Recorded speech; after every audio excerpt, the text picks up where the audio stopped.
For those of you who are yet to claim your dog token from your dog mini app, follow this procedure in order to be able to claim your dog token.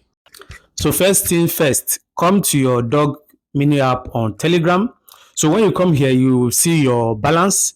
Then below it, you are going to see claim on chain. So if you are yet to claim your own, you are going to see it exactly like this. So when you see this, then you are going to click on claim on chain.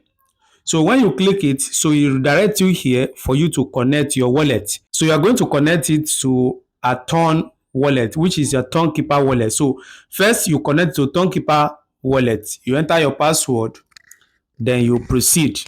So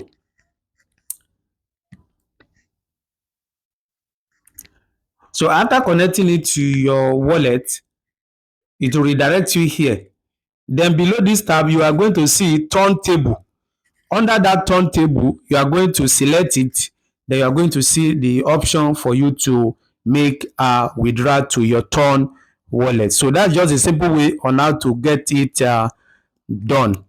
So if you still have any question, you can drop it in the comment section. I will try as much as possible to be of help to you.